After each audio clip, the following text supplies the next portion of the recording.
Esse é o fim do Bitcoin. Nos últimos dias, o Bitcoin sofreu uma queda gigante, pegando muitos investidores de surpresa. Depois de atingir uma máxima histórica no início de outubro, a maior criptomoeda do mundo caiu cerca de 17% em poucos dias, chegando a ficar abaixo de 100 mil dólares pela primeira vez desde junho. Isso tirou o famoso Uptember, que trouxe de volta um cenário de preocupação no mercado de cripto. Mas o que causou essa desvalorização do Bitcoin? Bom, no vídeo de hoje vamos explicar os principais fatores por trás dessa queda e se isso é bom ou ruim para você. Você precisa entender isso, porque tem oportunidade que muita gente está deixando para trás. Então já deixa o seu like, se inscreva aqui no canal e bora entender o que está acontecendo. Um dos principais fatores por trás da queda recente do Bitcoin é o cenário macroeconômico global, que se tornou menos favorável a ativos de risco como o Bitcoin. Em outubro, os mercados financeiros foram impactados por sinais de restrição monetária e preocupações econômicas, Mas o que seria isso? Bom, basicamente, nos Estados Unidos, embora o Fed tenha realizado um corte de juros de 0,25% na última reunião, o tom mais cauteloso do presidente do Fed aumentou as dúvidas sobre novos cortes no curto prazo. Em outras palavras, o Fed indicou que pode não ter mais corte de juros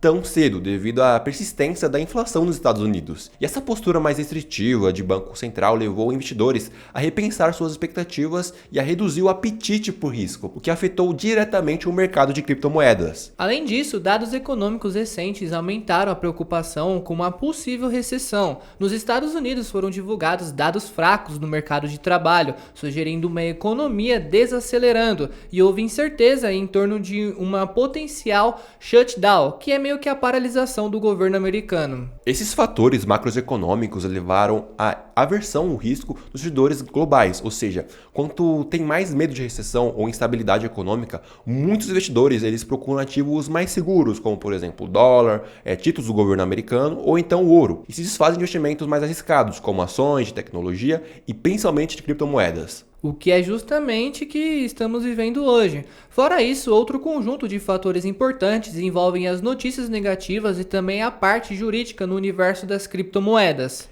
Recentemente, não foi apenas a economia tradicional que preocupou investidores, Dentro do próprio mercado cripto surgiram eventos e manchetes que abalaram a confiança de todo mundo. Principalmente problemas no setor de finanças descentralizadas, que é o DeFi, chamaram muita atenção e geraram temor de contágio. Por exemplo, no começo de novembro veio à tona uma grande perda no protocolo Stream Finance, com um rombo de cerca de 93 milhões de dólares descoberto em seus fundos. Pouco antes também houve um ataque hacker ao protocolo Balancer, que resultou em mais de 128 milhões de dólares em prejuízo. Esses incidentes mostraram a fragilidade em projetos importantes e também fragilizaram a confiança dos investidores no ecossistema de cripto. E com a confiança já abalada por eventos assim, qualquer novo problema vira um gatilho ainda maior para amplificar o risco num sistema que ainda estava altamente alavancado. Além dos hackers e das falhas em protocolos, o mercado também sentiu a falta de notícias positivas, Muitos investidores esperavam avanços com a aprovação dos ETFs de Bitcoin dos Estados Unidos ou regras mais claras para o setor. Porém, foi tudo ao contrário. Por exemplo, a SEC, o órgão regulador nos Estados Unidos, adiou para o final de outubro decisões sobre diversos ETFs de criptomoedas, prolongando a espera do mercado por esses produtos. Toda essa demora regulatória, somada às ações governamentais pouco amigáveis às criptos em alguns países, gerou um clima de incerteza, Investidores institucionais tendem a ficar na defensiva quando não há clareza nas regras do jogo, o que reduz o fluxo de novos recursos no mercado cripto. O resultado dessas notícias negativas e do clima regulatório incerto foi uma pressão extra sobre o Bitcoin. Vimos saídas expressivas de capital de fundos ligado à cripto. Só na última semana de outubro, fundos de Bitcoin registraram saídas líquidas de aproximadamente 600 milhões de dólares, enquanto fundos de Ethereum viram 184 milhões de dólares saírem. Esses números indicam que investidores preocupados com o ambiente de notícias e regulações reduzem a exposição ao setor. Menos dinheiro entrando e até saindo dos investimentos de Bitcoin naturalmente contribui para a queda de preço. O sentimento dos investidores também foi um elemento chave nessa recente desvalorização. À medida que os fatores anteriores, macroeconômicos e notícias negativas foram se acumulando, o medo, incerteza e dúvida no mercado, o famoso FUD, que é um termo muito usado no mercado, ele foi subindo. O índice usado para medir isso é o de medo e ganância, que é o Fear and Greed Index. que combina vários indicadores de sentimentos. Nas últimas semanas, esse índice despencou para a faixa de medo, né, atingindo cerca de 27 pontos, numa escala de valores abaixo de 50 indicam medo. Ou seja, predominou uma sensação de pessimismo entre os investidores. E quando os investidores estão inseguros, muitos optam por vender primeiro e fazer perguntas depois. Isso é muito típico, tá? Esse comportamento alimenta ainda mais a queda. Ele é um ciclo, né? O noticiário pessimista ele gera vendas, as vendas puxam os preços para baixo e a queda nos preços, por sua vez, aumenta o medo do que ainda está posicionando num ciclo negativo. Mas vale falar também que esse medo não se limita apenas ao universo cripto. Ele também está ligado ao que já comentamos sobre o cenário econômico. Temores de recessão, inflação persistente e crises geopolíticas como conflitos internacionais deixam as pessoas naturalmente mais receosas. No mercado de ações, o sentimento também aumentou nas últimas semanas, tá? O que afetou as criptos e já vamos falar sobre isso. Mas outro motivo da queda do Bitcoin foram os traders. Isso pode parecer complicado, mas vamos explicar de forma simples. Muitos traders operam Bitcoin e outras criptos usando a alavancagem, ou seja, utilizando dinheiro emprestado ou derivativos para aumentar a sua posição. Isso aí é bem comum, tá? Esse tipo de coisa funciona bem quando o mercado ele sobe, mas quando um preço começa a cair rapidamente, essas posições alavancadas elas correm risco de liquidação automática. E o que é isso? Bom, basicamente ser liquidado significa que a corretora força a venda dos ativos daquele trader para cobrir as perdas, já que a margem de garantia não é mais suficiente.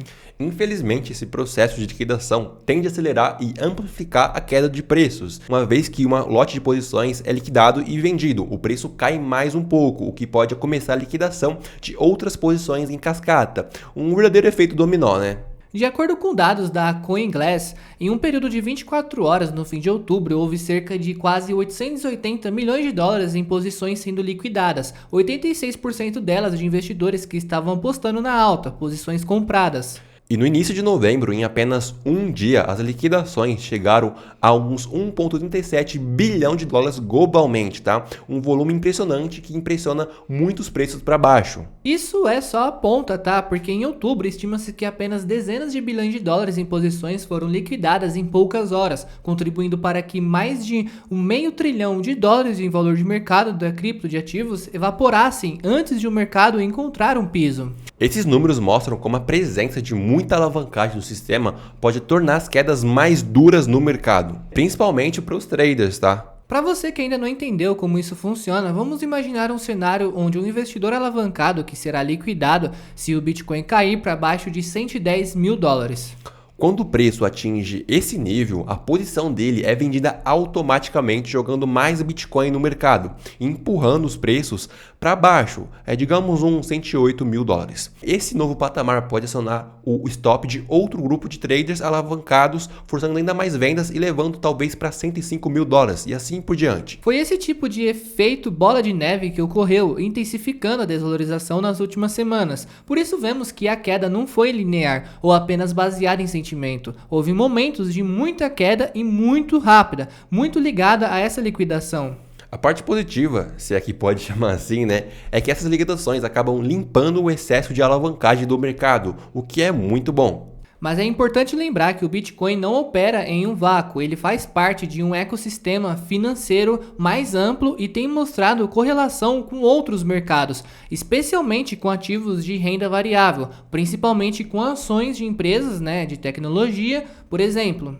Nas últimas semanas, vimos as bolsas de valores caindo, o que aumentou a pressão sobre o Bitcoin também. Um caso concreto sobre isso aconteceu no final de outubro, onde houve uma venda generalizada nas bolsas americanas, motivada por notícias corporativas. Grandes empresas de tecnologia como Meta e Microsoft anunciaram investimentos bilionários em inteligência artificial que o mercado interpretou como um gasto excessivo que pode reduzir suas margens de lucro. Essa decepção levou a uma queda nas ações de tecnologia e gerou aversão ao risco de forma muito ampla. Investidores começaram a se desfazer de ativos arriscados em geral, prejudicando também os criptoativos. Ou seja, o sentimento negativo passou de mercado de ações para o mercado de criptomoedas, já que muitos participantes atuam em ambos e ajudam suas posições de acordo com o nível de risco que querem tomar no momento. Por exemplo, empresas ligadas à inteligência artificial, como por exemplo Nvidia e Palantir, sofreram fortes quedas nas últimas semanas, após dúvidas sobre avaliações esticadas de suas ações. Esse movimento de baixa nas tech stocks bateu junto com o Bitcoin perdendo fôlego. Há também o fator de juros altos. Taxas de juros maiores tornam investimentos seguros, como títulos do governo, mais atraentes, o que tira dinheiro tanto das ações quanto do Bitcoin. Assim, quando vemos as bolsas em queda, seja por resultados por corporativos, seja por expectativas de juro, não é surpreendente que o Bitcoin siga a mesma tendência, tá? Tá, agora que a gente já te falou o porquê o Bitcoin está caindo, como fica o investidor de criptomoedas? Os efeitos da recente queda do Bitcoin podem ser sentidos de maneiras diferentes por pequenos investidores e grandes players institucionais, mas sempre tem lições e implicações para ambos. Para o investidor individual, especialmente o iniciante ou de menor porte, uma queda brusca como essa pode ser assustadora, e principalmente se você comprou na alta. Isso porque muitos que entraram no Bitcoin nas altas recentes podem ter visto seu capital diminuir muito, o que pode e vai gerar pânico. Alguns podem ter vendido suas posições com prejuízo, com medo de quedas ainda maiores, uma reação compreensível,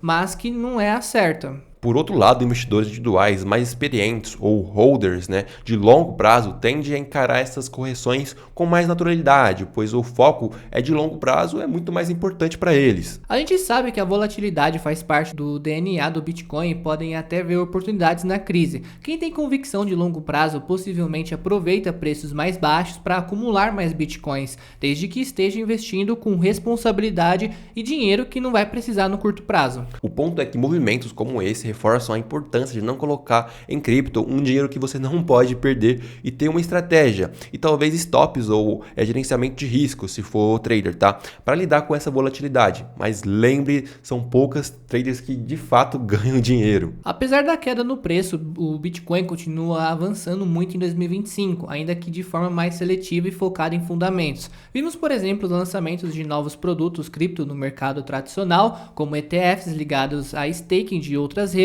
indicando que o interesse dos investidores profissionais pelo setor permanece. Para essas pessoas, uma correção de curto prazo não muda a visão estrutural de longo prazo. Alguns gestores enxergam, inclusive, que essas liquidações e quedas elas podem redefinir avaliações e abrir espaço para uma retomada mais saudável assim que o sentimento e a liquidez se estabilizarem. Falando em possíveis cenários no futuro, no curto prazo a palavra-chave é volatilidade. Enquanto não houver clareza no front macro, no caso de definição sobre juros, e no front regulatório, o Bitcoin pode continuar oscilando bastante. Por outro lado, para reverter a tendência de baixa recente, seria importante o Bitcoin recuperar níveis acima de $110 mil e se manter lá. Se isso ocorrer, a confiança pode retomar e abrir espaço para buscar preços mais altos novamente. Caso contrário, se novas notícias negativas surgirem ou o macro piorar, não dá para descartar o Bitcoin em patamares abaixo de $100 mil no curto prazo. No médio prazo, muito vai depender de fatores externos, seja a inflação continuar caindo e permitir cortes de juros nos índices,